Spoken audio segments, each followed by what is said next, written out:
Kidnap ಕೇಸ್ನಲ್ಲಿ arrest ಆಗಿ SIT ಕಸ್ಟಡಿಯಲ್ಲಿದ್ದಂಥ ಮಾಜಿ ಸಚಿವ ಎಚ್.ಡಿ. ರೇವಣ್ಣ ಅವರನ್ನ ನ್ಯಾಯಾಂಗ ಬಂಧನಕ್ಕೆ ಒಪ್ಪಿಸಲಾಗಿದೆ.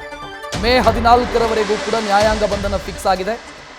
ಈ ಮಧ್ಯೆ ಅವರ ಬೇಲ್ ಅಪ್ಲಿಕೇಶನ್ನ ಏನಿದೆ ಅದರ ವಿಚಾರಣೆ ನಾಳೆ ನಡೆಯೋದಕ್ಕಿದೆ. ನ್ಯಾಯಾಂಗ ಬಂಧನಕ್ಕೆ ನೀಡಿ ಜಡ್ಜ್ ಆದೇಶವನ್ನು ಮಾಡಿದ್ದಾರೆ.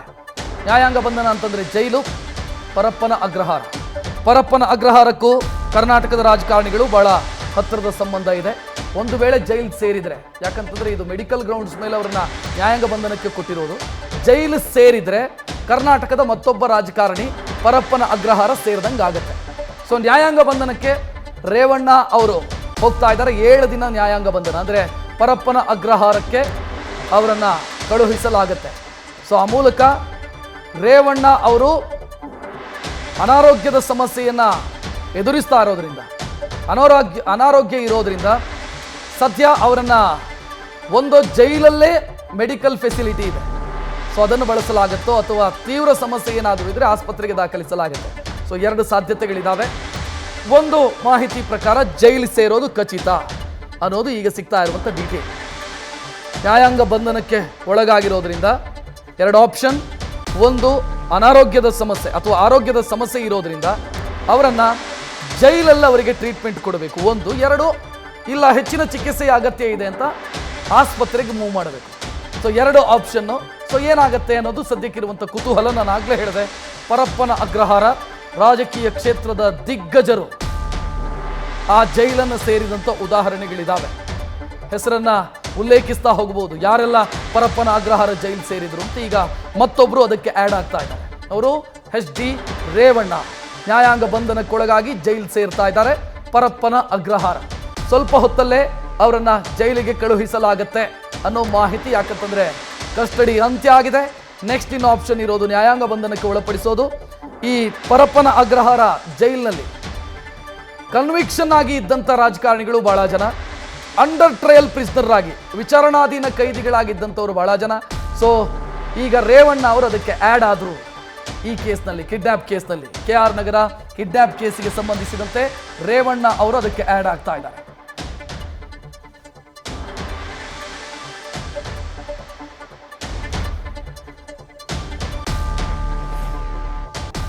ಈ ಬಗ್ಗೆ ಹೆಚ್ಚಿನ ಡೀಟೇಲ್ ನೀಡೋದಕ್ಕೆ ನಮ್ಮ ಪ್ರತಿನಿಧಿ ವಿಷ್ಣು ಪ್ರಸಾದ್ ನೇರ ಸಂಪರ್ಕದಲ್ಲಿ. ವಿಷ್ಣು ಪ್ರಸಾದ್, ಏನೇನಾಯಿತು ಇವತ್ತು ವಿಚಾರಣೆಯ ಸಂದರ್ಭದಲ್ಲಿ? ಹೆಚ್ಚಿನ ಡೀಟೇಲ್ ಏನು ಕೊಡ್ತೀರಿ ಇದಕ್ಕೆ ಸಂಬಂಧಿಸಿ? ಖಂಡಿತ ರಕ್ಷತ್, ಮೊದಲನೇದಾಗಿ ಇವತ್ತು ಅರ್ಜಿ ವಿಚಾರಣೆ ಸಂದರ್ಭದಲ್ಲಿ ರೇವಣ್ಣ ಅವರಿಗೆ ಸಂಬಂಧಪಟ್ಟಂತಹ 2 ಕೇಸ್ಗಳ ಅರ್ಜಿಯ ವಿಚಾರಣೆ ಆಗ್ತಿತ್ತು. ಒಂದು ಕಡೆ ರೇವಣ್ಣ ಅವರ ಜಾಮೀನು ಅರ್ಜಿಯ ವಿಚಾರಣೆ, ಒಂದು ಕಡೆ CCH 82 ಅಲ್ಲಿ ವಿಚಾರಣೆ ನಡೀತಾ ಇತ್ತು ಜನಪ್ರತಿನಿಧಿಗಳ ನ್ಯಾಯಾಲಯದಲ್ಲಿ. ಇನ್ನೊಂದು ACM ಜನಪ್ರತಿನಿಧಿ ನ್ಯಾಯಾಲಯದಲ್ಲಿ ರೇವಣ್ಣ ಅವರನ್ನ ಹಾಜರುಪಡಿಸುವಂತಹ ಕೆಲಸವನ್ನು SIT ಟೀಮ್ ಮಾಡ್ತು. ಈ ರೀತಿ ವಿಚಾರಣೆಗೆ ಹಾಜರಾದಂತಹ ಸಂದರ್ಭದಲ್ಲಿ, ಅದರಲ್ಲೂ ಪ್ರಮುಖವಾಗಿ ರೇವಣ್ಣ ಅವರನ್ನು ಹಾಜರುಪಡಿಸಿದಂತಹ ವೇಳೆಯಲ್ಲಿ ಮೊದಲನೇದಾಗಿ ಅದರಲ್ಲೂ ಪ್ರಮುಖವಾಗಿ ರೇವಣ್ಣ ಪರವಾಗಿ ಮೂರ್ತಿ ಡಿ ನಾಯಕ್ ಅವರು ವಾದ ಮಂಡಿಸುವಂತಹ ಕೆಲಸವನ್ನು ಮಾಡಿದ್ರು. ಅದರಲ್ಲಿ ಕೆಲವೊಂದಷ್ಟು ಪಾಯಿಂಟ್ ಅನ್ನು ಹೈಲೈಟ್ ಮಾಡ್ತಾ ಹೋದ್ರು. ಮೊದಲನೇದಾಗಿ ರೇವಣ್ಣ ಅವ್ರನ್ನ ಈಗ 24 ಗಂಟೆಗಳ ಕಾಲ, ಅಂದ್ರೆ ಅವ್ರನ್ನ ವಶಕ್ಕೆ ಪಡೆದಂತಹ ಬಳಿಕ, ಅಂದ್ರೆ ಅರೆಸ್ಟ್ ತೋರಿಸಿದಂತಹ ಬಳಿಕ 24 ಗಂಟೆಗಳ ಕಾಲ ಅವ್ರ ಬಳಿ ಕಸ್ಟಡಿಯಲ್ಲಿ ಇಟ್ಕೊಂಡು ಅವ್ರನ್ನ ವಿಚಾರಣೆ ನಡೆಸುವಂತಹ ಕೆಲಸವನ್ನು ಮಾಡಿದ್ರು. ಆ ವಿಚಾರಣೆ ಕೂಡ ನಡೆಯುವಂತಹ ಸಂದರ್ಭದಲ್ಲಿ ಅನೇಕ ಬಾರಿ ಅವರ ಬಳಿ ಸ್ಟೇಟ್ಮೆಂಟ್ ಅನ್ನು ಪಡೆದುಕೊಳ್ಳುವಂತ ಕೆಲಸವನ್ನು ಮಾಡಿದ್ರೆ ಪುನಃ ಅವ್ರನ್ನ ಕಸ್ಟಡಿ ಕೊಡುವಂತಹ ಅವಶ್ಯಕತೆ ಇಲ್ಲ ಅನ್ನುವಂಥ ವಾದವನ್ನು ಮಂಡಿಸಿದ್ರು. ಎರಡನೇದಾಗಿ ಇನ್ನೊಂದು ಪ್ರಮುಖವಾದಂತಹ ಅಂಶ ಏನಂತಂದ್ರೆ, ರೇವಣ್ಣ ಅವರು ಅಂದ್ರೆ ಒಬ್ಬ ಆರೋಪಿ ಅಲ್ಲಿ ಬಂದಂತಹ ಸಂದರ್ಭದಲ್ಲಿ, ಅಂದ್ರೆ ಕಸ್ಟಡಿಯಲ್ಲಿ ಇದ್ದಂತಹ ಸಂದರ್ಭದಲ್ಲಿ ಅವರು ಕೊಟ್ಟಂತಹ ಸ್ಟೇಟ್ಮೆಂಟ್ ಏನಿದೆ, ಅಂದ್ರೆ ಅವ್ರಿಗೆ ಏನು SIT ಅಧಿಕಾರಿಗಳು ಹೇಳ್ತಾರ ಅದನ್ನ ಹೇಳಿದ್ದಕ್ಕೆ ಒಪ್ಕೊಳ್ಬೇಕಾ, ಅಂದ್ರೆ ಅವ್ರು ಹೇಳಿದಂತೆ ಕೇಳಬೇಕಾ, ಅವ್ರು ಹೇಳಿದ್ದಕ್ಕೆ ಇವರು ಒಪ್ಪಿ ಸಹಿ ಹಾಕಬೇಕಾ, ಈ ರೀತಿ ಪ್ರೆಷರ್ ತರುವಂತಹ ಕೆಲಸವನ್ನು SIT ಅಧಿಕಾರಿಗಳು ಮಾಡಿದ್ದಾರೆ ಅಂತ ಕೇಳಿದರೆ, ಜೊತೆಗೆ 3 ದಿನಗಳ ಕಾಲ ಸತತವಾಗಿ ಅವರ ವಿಚಾರಣೆಗೆ ಒಳಪಡಿಸುವಂಥ ಕೆಲಸ ಆಗಿದೆ.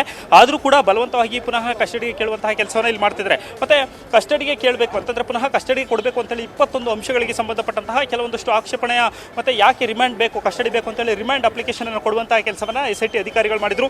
ಇದಕ್ಕೆ ಸಂಬಂಧಪಟ್ಟಂತೆ ಕೆಲವೊಂದಷ್ಟು ಪಾಯಿಂಟ್ಗಳನ್ನು ಮೂರ್ತಿ ಡಿ ನಾಯ್ಕ್ ಅವರು ಪಾಯಿಂಟ್ ಮಾಡಿ ಅಲ್ಲಿ ವಾದ ಮಂಡಿಸುವಂಥ ಕೆಲಸವನ್ನು ಮಾಡಿದ್ರು. ಅಂದ್ರೆ ನಕಾರಾತ್ಮಕವಾಗಿ ಉತ್ತರವನ್ನು ಕೊಡುವಂಥ ಕೆಲಸವನ್ನು ಮಾಡಿದ್ರು. ರೇವಣ್ಣ ಅನ್ನೋ ಪಾಯಿಂಟಿಗೆ ಉತ್ತರ ಕೊಡುವಂಥ ಸಂದರ್ಭದಲ್ಲಿ ಇದು ಆರ್ಟಿಕಲ್ 21 ಉಲ್ಲಂಘನೆ ಆಗುತ್ತೆ. ಅಂದರೆ ಅಧಿಕಾರಿಗಳು ಅವ್ರು ಹೇಳಿದಂತೆ ಕೇಳಿ ಅವ್ರು ಹೇಳಿದ್ದಕ್ಕೆ ಸಹಿ ಹಾಕಬೇಕು, ಅವ್ರು ಹೇಳಿದಂತಹ ಉತ್ತರವನ್ನು, ಅವ್ರು ಬಯಸಿದ ಉತ್ತರವನ್ನು ಕೊಡಬೇಕು ಅನ್ನೋಂಥದ್ದು ಒಂದು ಹಕ್ಕಿನ ಉಲ್ಲಂಘನೆ ಆಗುತ್ತೆ ಅಂತೇಳಿ ವಾದವನ್ನು ಮಂಡಿಸಿದ್ರು. ಅದಕ್ಕೆ ಬೇಕಾಗಿರುವಂಥ ಕೆಲವೊಂದಷ್ಟು ಸೈಟೇಷನ್ಗಳನ್ನು ಇವತ್ತು ಕೋರ್ಟ್ ಮಾಡುವಂಥ ಕೆಲಸ ಆಗಿತ್ತು.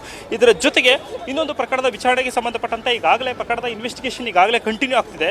ಜೊತೆಗೆ ಈ ಒಂದು ಪ್ರಕರಣದಲ್ಲಿ ನಕಾರಾತ್ಮಕ ಉತ್ತರ ಕೊಟ್ಟಿದ್ರು ಅಂತ ಹೇಳಿ ಹೇಳುವಂಥದ್ದೇನಿದೆ, ಇಲ್ಲಿ ರೇವಣ್ಣ ಅವರು ಮಾಡದಿರುವಂಥ ತಪ್ಪಿಗೆ, ಅಂದರೆ ಅವರು ಯಾವುದೇ ರೀತಿ ಅಪರಾಧ ಮಾಡದೇ ಇದ್ರು ಕೂಡ ಅವರ ವಿರುದ್ಧ ವಿರುದ್ಧ ಕೇವಲ ಬಂದಿರುವಂಥದ್ದು ಆರೋಪ, ಯಾವುದೇ ಸಾಕ್ಷಿ ಪುರಾವೆಗಳಿಲ್ಲ. ಹೀಗಾಗಿ ಅವರು ಹೇಗೆ ಅವ್ರು ಹೇಳಿದ್ದಕ್ಕೆ ಉತ್ತರ ಕೊಡಬೇಕಾಗುತ್ತೆ, ಇದು ತಪ್ಪು ಅನ್ನೋ ಒಂದು ಪಾಯಿಂಟನ್ನು ಅವರು ಉಲ್ಲೇಖ ಮಾಡಿದ್ರು. ಜೊತೆಗೆ ಪುನಃ ಕಸ್ಟಡಿಗೆ ಕೊಡಬಾರ್ದು ಅಂತೇಳಿ ಅವರ ಪರ ವಕೀಲರು ಮನವಿ ಸಲ್ಲಿಸುವಂಥ ಕೆಲಸ ಆಯಿತು.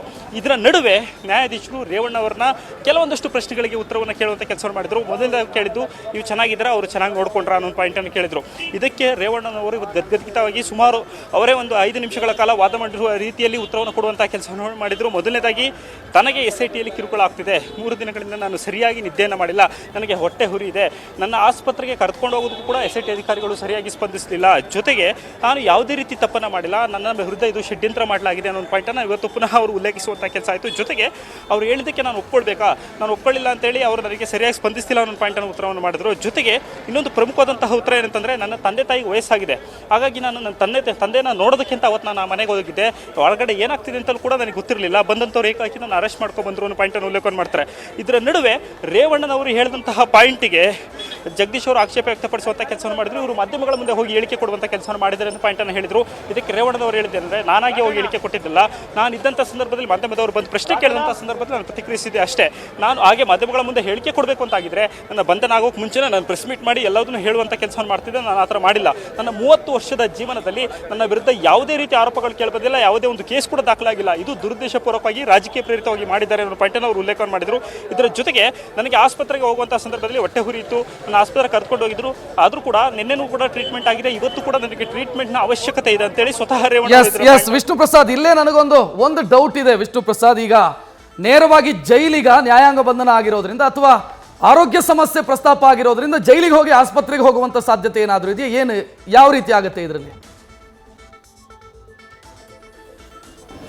ಹೌದು ರಕ್ಷತ್, ಇದರಲ್ಲಿ ಅವರಿಗೆ ಹೇಳ್ತಿರುವಂಥದ್ದು ಹೊಟ್ಟೆ ಉರಿ ಸಮಸ್ಯೆ, ಗ್ಯಾಸ್ಟ್ರೈಟಿಸ್ ಸಮಸ್ಯೆ ಇರುವಂಥದ್ದು. ಅಂದರೆ ಜನರಲ್ ಕಾಯಿಲೆ ಆಗಿರುವಂಥ ಹಿನ್ನೆಲೆಯಲ್ಲಿ ಅವ್ರನ್ನ ಬೇರೆ ಆಸ್ಪತ್ರೆಗೆ ರವಾನೆ ಮಾಡುವಂಥ ಸಾಧ್ಯತೆಗಳಿಲ್ಲ. ಯಾಕಂತಂದರೆ ನಮ್ಮ ಪರಪ್ನಗರ ಜೈಲಿನಲ್ಲೇ ಪ್ರತ್ಯೇಕವಾದಂಥ ಆಸ್ಪತ್ರೆ ಇರುವಂಥದ್ದು. ಹೀಗಾಗಿ ನೇರವಾಗಿ ಅವ್ರನ್ನ ಪರಪ್ನಗರ ಜೈಲಿಗೆ ಕರ್ಕೊಂಡು ಹೋಗ್ತಾರೆ. ಜೈಲಿನ ಆಸ್ಪತ್ರೆಯಲ್ಲಿ ಇವತ್ತು ಅವರಿಗೆ ಟ್ರೀಟ್ಮೆಂಟ್ ಆಗುವಂಥದ್ದು.